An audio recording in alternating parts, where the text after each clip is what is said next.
This is episode 19 of Road Noise, Life 1 Mile at a Time. Going to be talking about getting ready for curtain for the Addams Family, the musical. I'm calling that Going Gomez. And then I'll talk a little bit about raising an ADHD child without medication. It's coming up on episode 19 of Road Noise, Life 1 Mile at a Time.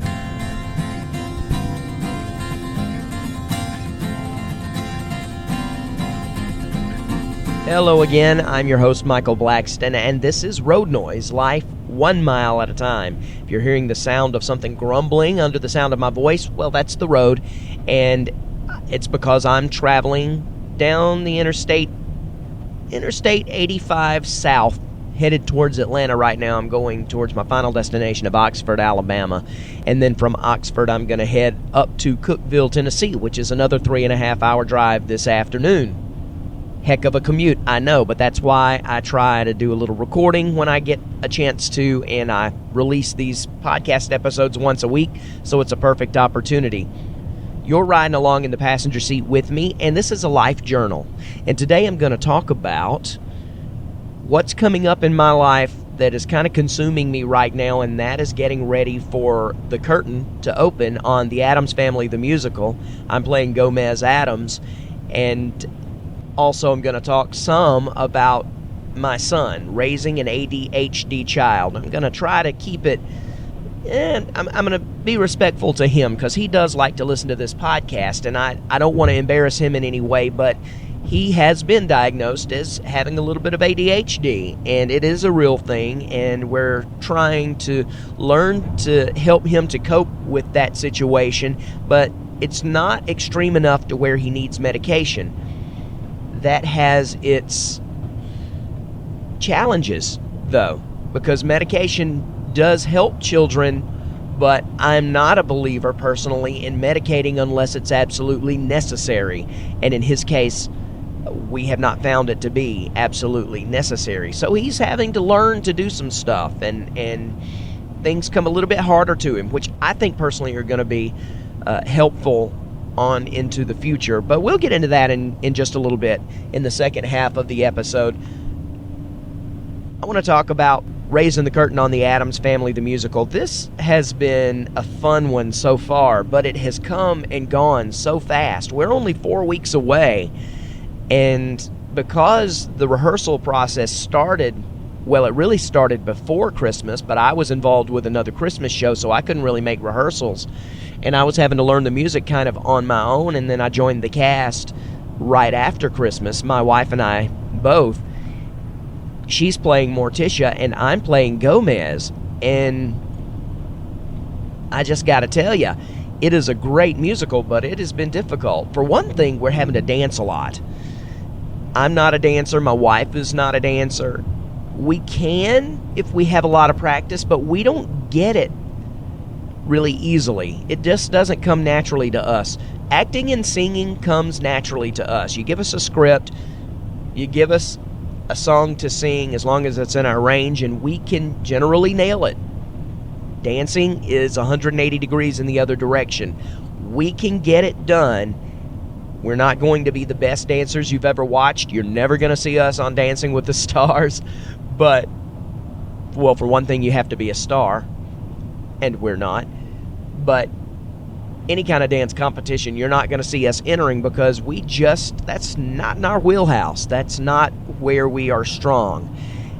So we have to have some special attention paid to us when we're trying to learn to dance.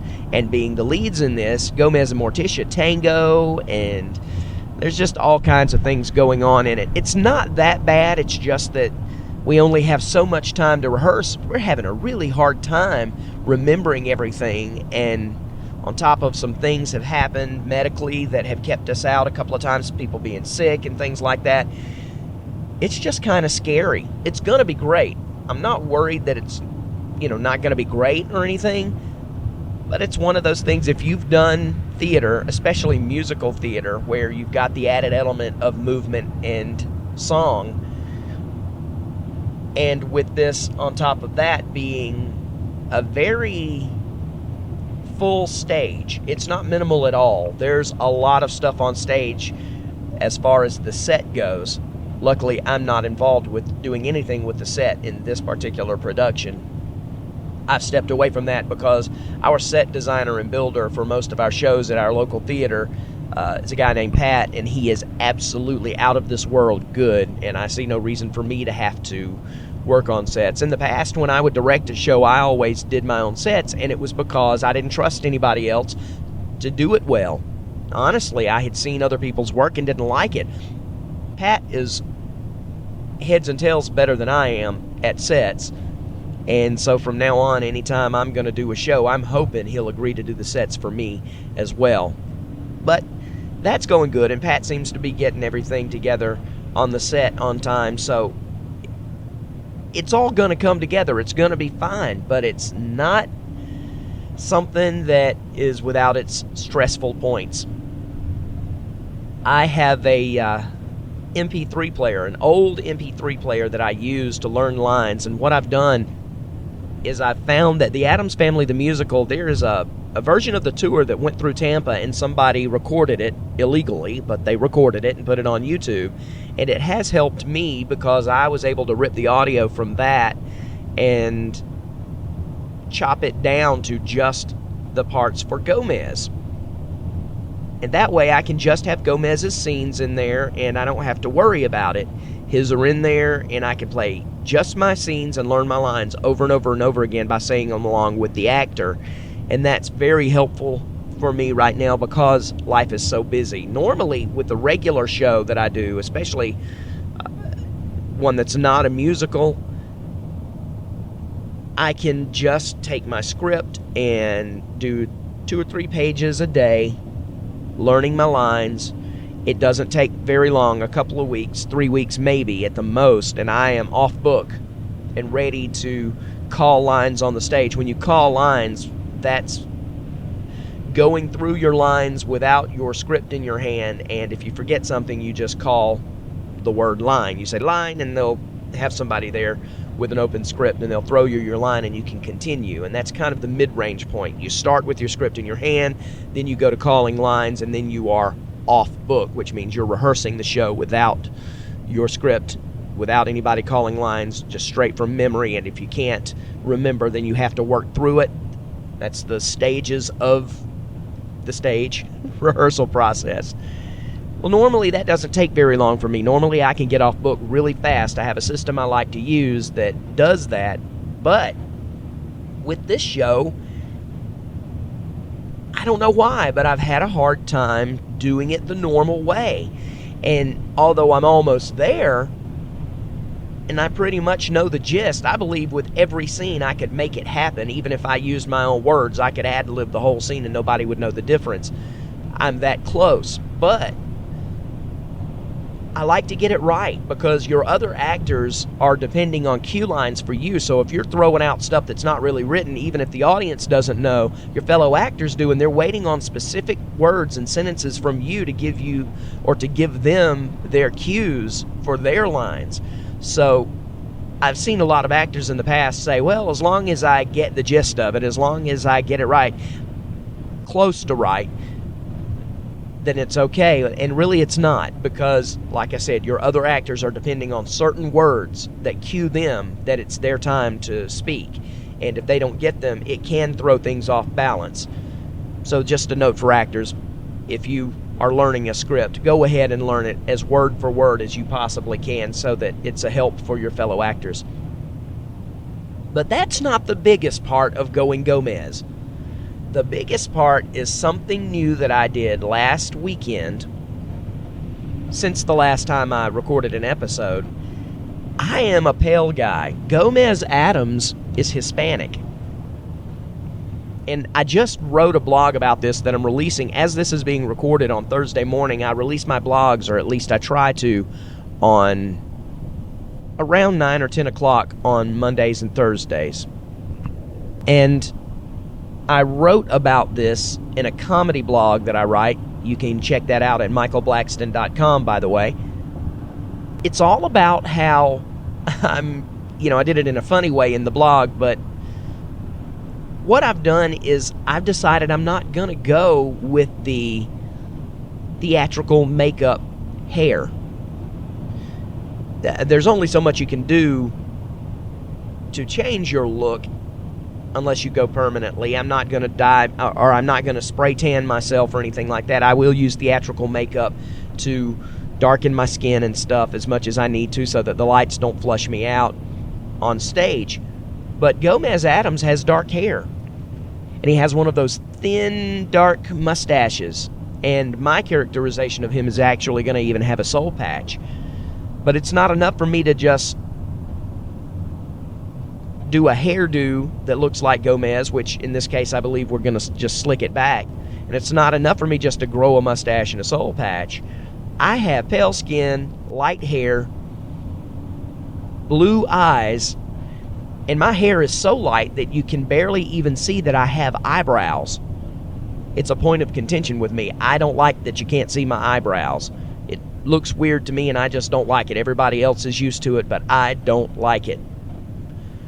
Well, normally what I do when I do a show and I need to have eyebrows is I know my way around an eyeliner pencil, and I can use whatever I need to do characterization-wise. I can use that eyeliner pencil and draw in eyebrows and wrinkle lines, whatever I need to do for stage makeup. Well, this time I didn't want to do that spray hair that you can do to darken your hair. It just comes in a can and you spray it on, covers up the top of your hair, and it works for a minute, or for throughout the duration of the show, but it always looks like you've darkened your hair with theatrical stuff. It just doesn't look natural. I wanted to look as naturally like Gomez as I can. So I've decided that I am going to dye my hair, and that's exactly what I did. I'm not dyeing it I'm not dyeing it all at once. I'm dyeing it in stages. And one of the reasons that I'm doing that is for the people around me. I don't want to be this strawberry blonde guy that you can't see my eyebrows and all of a sudden go out in public with people that know me and boom, I've got black hair and black eyebrows. It just doesn't, I don't want to throw people for a shock. And the second reason is because several years ago I did a show called The King and I was supposed to play an Asian guy. Again, had to have dark hair and dark eyebrows. Well, we decided we were going to dye my hair, and we went with jet black dye. The first one didn't take. The second one barely took. For some reason, my hair has not taken dye really well. It will change colors, but it doesn't. If I do jet black, it will not go jet black. The best we got it when I tried to play Lunta in The King and I was a dark brown, or actually a midway brown was the closest we got. So I was told that one way to do it would be to do it in stages, to go a little bit lighter and then a little bit darker, then a little bit darker, and then black, and it should go about what I wanted to. So what we did was we went and got a dark brown color this past weekend, and my wife applied the hair color, and so now it took a lot better than the one did back when we did it for The King and I. This one, I have a deep auburn now. It went from strawberry blonde to deep auburn. And I kind of like it. I like the look. But we also did my eyebrows. We took a Q-tip and put that same hair color on my eyebrows. So it's weird. You can actually see my eyebrows now. And it's just weird looking into the mirror. I'm looking into the mirror right now as I record this, and it is just weird still. And that's the first stage. So the next stage, I think I'm gonna just keep it like this and go ahead with a black. When we're maybe a week before curtain, go ahead and do it. And if it doesn't take the way I want it to, then the night before curtain or a couple of days before curtain, I'll hit one more application of black, and that should do it. I think that it'll be fine. And it's gonna be weird though, looking like that. Now I will have to color in my mustache. I shaved my mustache down for the poster that we are going to be putting up to try to advertise the show. I shaved it down into that little thin matador kind of mustache, and I drew in a soul patch. I'm going to have a mustache and a soul patch for the show that I'm going to darken. I'm going to try to take some maybe Just for Men or something and do those. And I'm also going to try to get some brown contact lenses. In fact, I need to make a mental note that when I get stopped and can look online to look and see where I can get some dark contact lenses. I really need to order prescription contact lenses from my eye doctor, and I'm pretty sure he'll do that for me. I just don't know how fast they can get in. I need to go ahead and do it now since I'm only 4 weeks away from curtain. But I want to be as Gomez as I can possibly be. And I think with the dark hair and doing all that and then putting the brown contact lenses in, I will completely change my look. I won't recognize the guy in the mirror, but it will complete the look. And that's kind of what I'm all about. I'm getting known around town in my local community as the guy who can do characters, because I've done Fagin from Oliver and completely aged myself, and I'll speak later. I'm not going to even go through the whole process of what I did to age myself for Fagin, but I didn't just use wrinkle lines and put on a fake beard. I learned how to do professional beard makeup and stuff like that they do for professional movies and stuff like that, and I did that and went through that process personally every single night and aged myself for that role. And also I like to play different characters from different countries that have different accents. In fact, if you're thinking Gomez from the television show, it's really a far cry from that.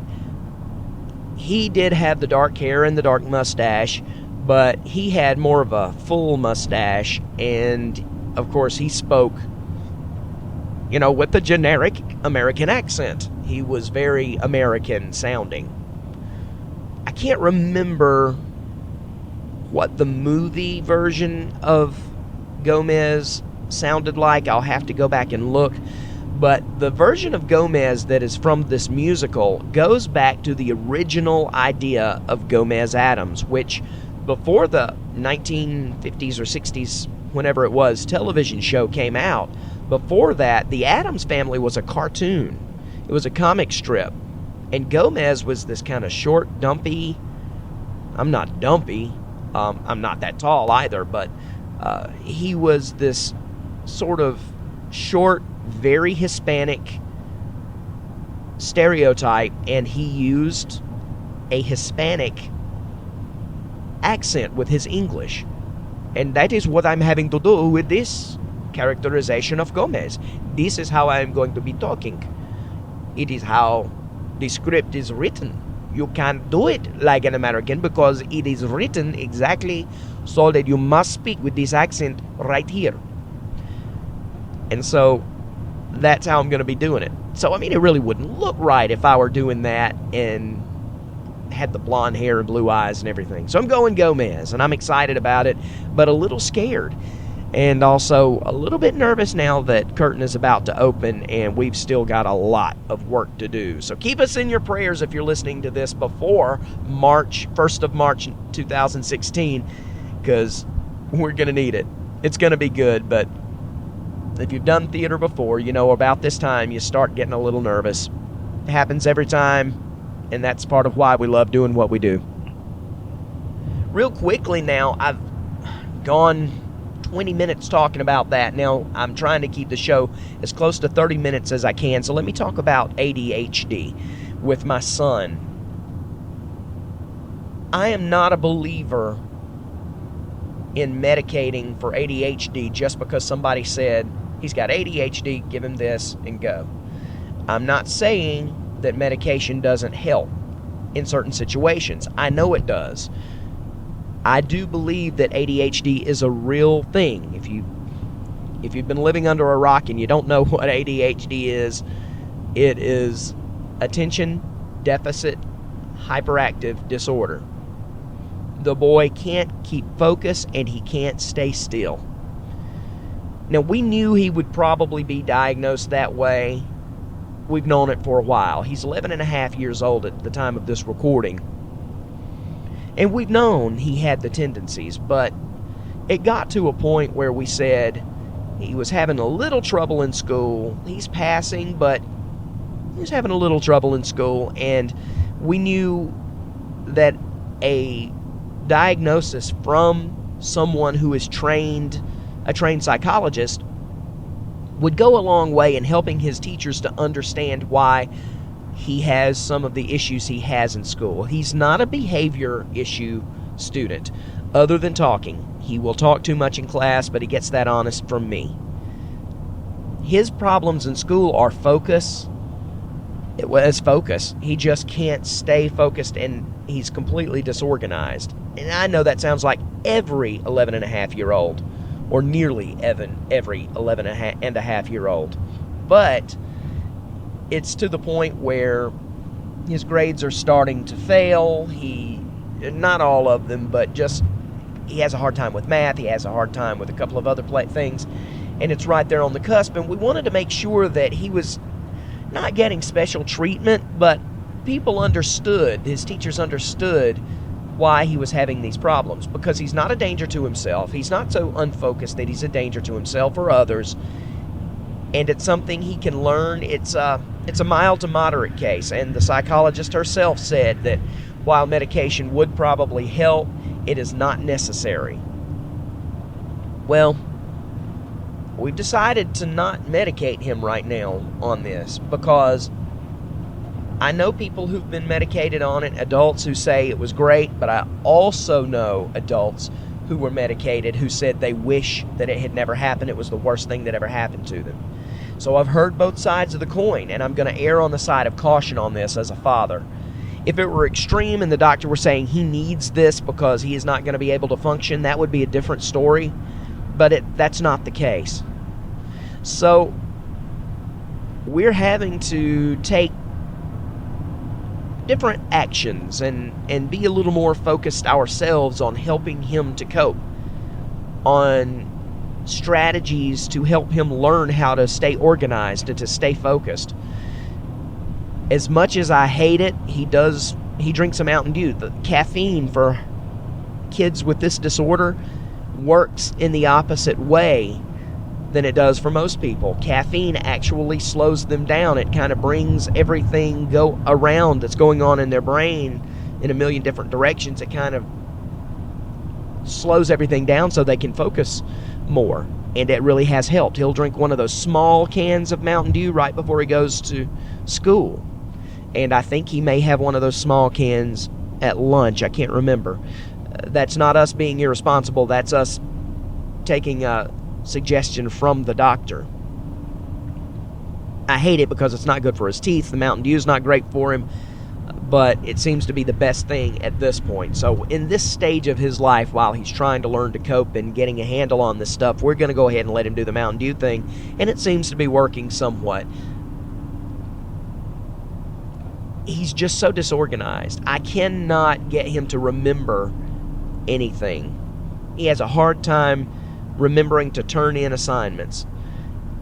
He has a hard time focusing and finishing assignments because he'll stare off into la la land, and the teachers have to stay on him to finish an assignment, to keep his papers in a notebook so that he can get back to them. And every afternoon I go over his homework with him and figure out what he's got to do, and he can't find it. I forgot this, or I can't find it. I had it here earlier, and it'll be stuffed down, wadded up in the bottom of his book bag instead of put in a notebook.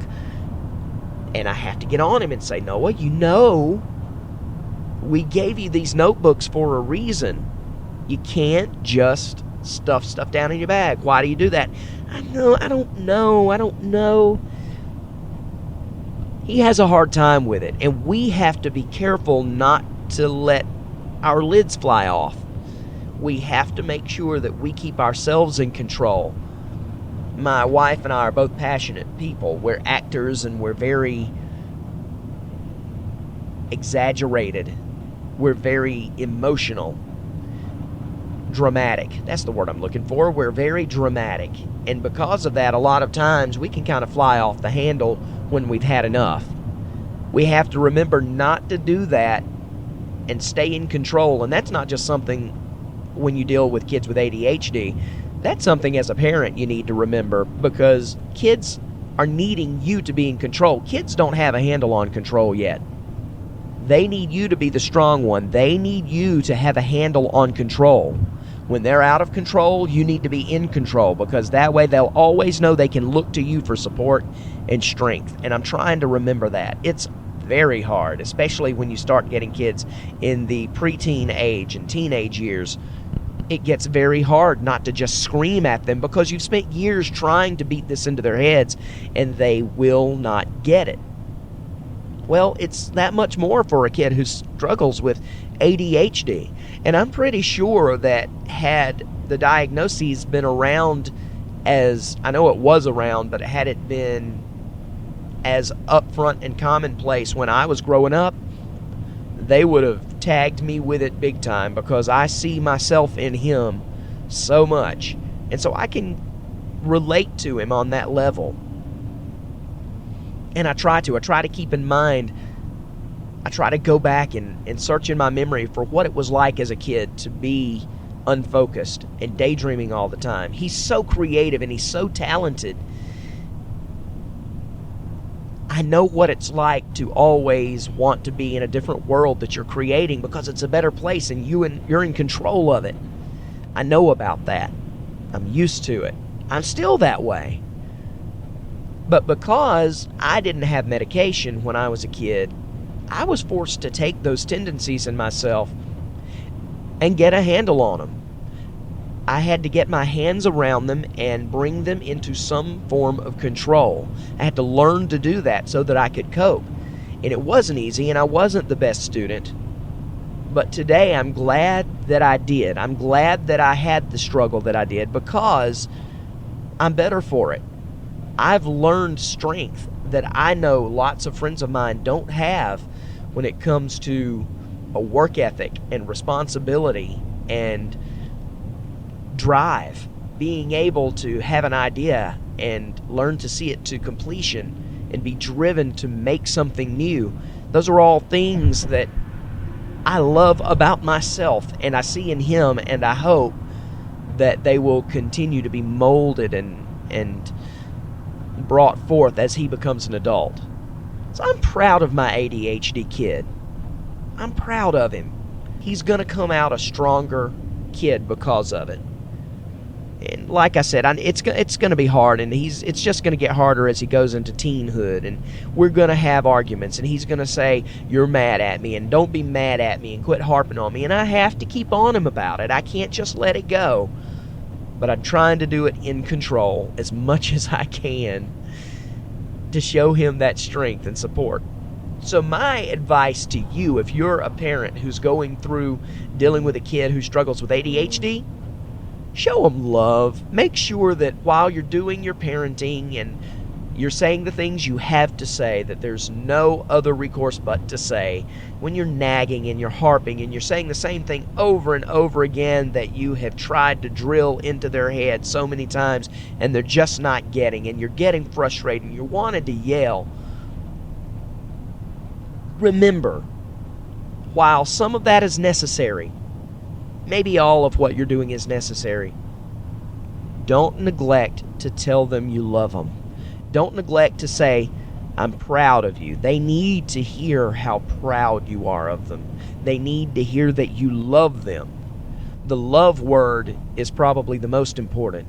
And they need to feel your touch. You need to hug them. You need to hold them. They're never too old to give them a kiss. They're never too old to hug and to hold. Make sure you're adding that in. And ADHD kids are really in need of that, because they are feeling inadequate. They know that there's an issue. They know they have a problem with responsibility and structure and focus. And in their mind, they're disappointing everybody. That's how they feel, that everybody's disappointed in them and they just can't get it right.